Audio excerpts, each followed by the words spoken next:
Good evening, Mr. President. My name is Mackenzie Allen. I'm a retired law enforcement officer and member of LEAP, Law Enforcement Against Prohibition.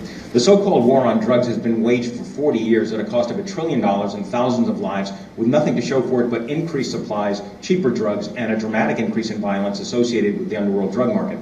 Sir, do you think there will or should come a time for us to discuss the possibility of legalization, regulation, and control of all drugs, thereby doing away with the violent criminal market as well as a major source of funding for international terrorism?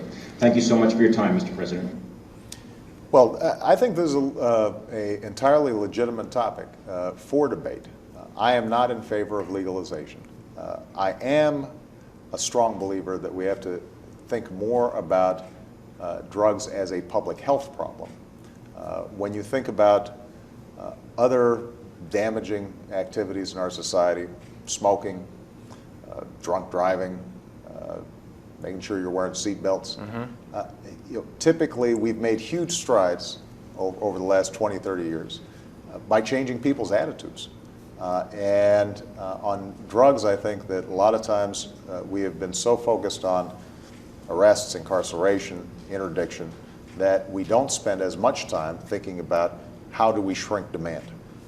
And this is something that within the White House we are looking at very carefully. As I said, any ideas?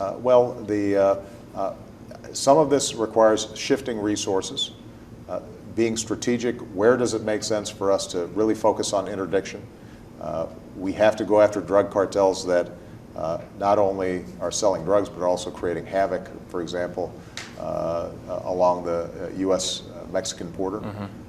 But are there ways that we can also shrink demand and in some cities, for example, it may take 6 months for you to get into a drug treatment program. Right. Well, if you're trying to kick a habit and somebody says to you, well, come back in 6 months, that's pretty discouraging. Yeah. And so we've got to do more in figuring out how can we get some resources on that end of it and make sure that, and also look at what we're doing when we have nonviolent first-time drug offenders. Are there ways that we can make sure that we're steering them into the straight and narrow without automatically resorting to incarceration, drug courts, mechanisms like that? So these are all issues that are worth exploring and worth a serious debate.